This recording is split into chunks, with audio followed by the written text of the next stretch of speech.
Thank you for clicking on the YouTube channel, Nerds in the Hood. On today's video, we will be reviewing the 1981 film, Halloween 2. The film's plot synopsis is, the inhuman Michael Myers is still very much alive and out for more revenge as he stalks the deserted halls of Haddonfield Hospital.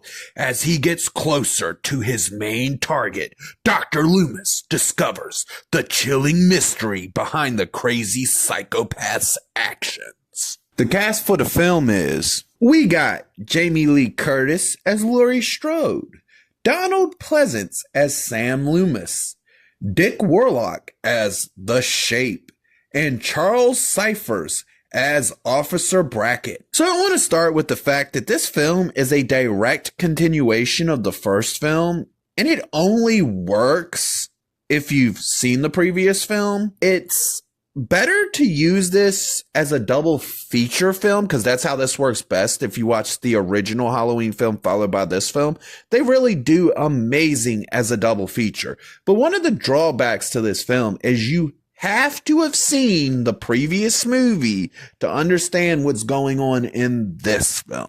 I do want to note that this film, being a direct sequel to the first, does amazing in how it picks up directly at the end of the first film and continues from there. It's damn near perfect how it slots in so beautiful. Now, this movie yet again has a great opening credit scene that, even though it's similar to the previous film, they found a way to deliver it in a unique and original way. Now, yet again, this film does amazing things with The Shape and allowing him to do his thing. But at the same time, this movie starts to suffer from having him do his thing off screen a lot and only seeing the effects or the aftermath of what he's done. The acting in this film is really good, and we still have some great performances in this film, specifically from Donald Pleasance, who is still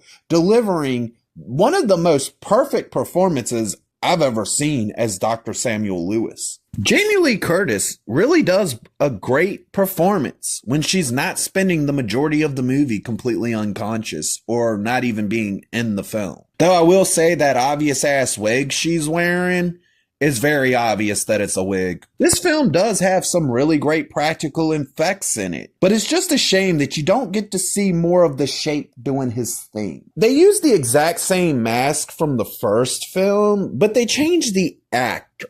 And it does affect the way the mask looks to a degree. It also doesn't help that the mask wasn't really well taken care of after the first film. This movie has a good script, but it kind of does live in the shadow of the first film script, which was damn near perfection.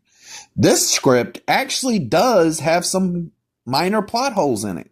And even though it's good, it's nowhere near as good as the original. This movie, yet again, does amazing with the tension building up throughout the course of the film. But unlike the first film, where you can feel it from the beginning of the movie slowly winding up, the buildup isn't through the course of the whole film. It's kind of exclusive to either The Shape doing his thing or the third act build up to the final scene. Now, like every sequel, this film attempts to add more to the lore of not only The Shape, but the story overall.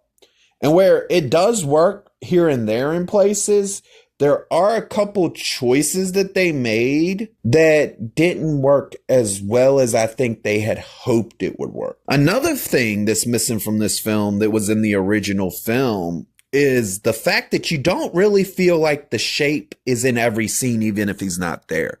You only really feel him when he's actually on screen in this film.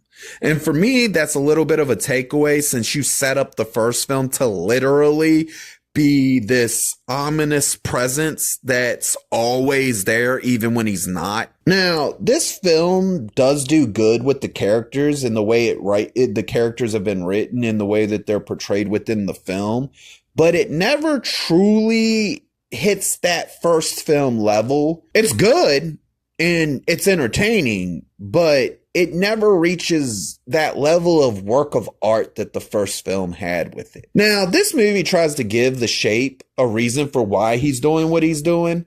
And while I don't mind that they did this, I would have preferred if they would have stuck to the roots of what the Shape is and left him as being pure evil. In the first film, there's this great speech that's delivered by Donald Pleasance that basically nails down that Michael Myers, the Shape, is nothing more than pure evil. No rhyme, no reasoning, just evil. The movie has a great soundtrack still and really does well in the film. One of the things that this movie does really well, and the previous film even did it really well, was how it brings everything together in the third act and gives you a great payoff. The sets for the films look really good, though this film requires you to see the first one. And no, this was not on the same level as that film. We still got a solid sequel. It has a plot twist that you may like or you may not like, and a few flaws throughout the film, but it still manages to be entertaining from beginning to end. This film receives the rating of, I'm actually entertained. If you liked the video, please click the thumbs up. If you disagree or agree with me, please leave a comment. And if you really want to see more of me, please hit that subscribe button.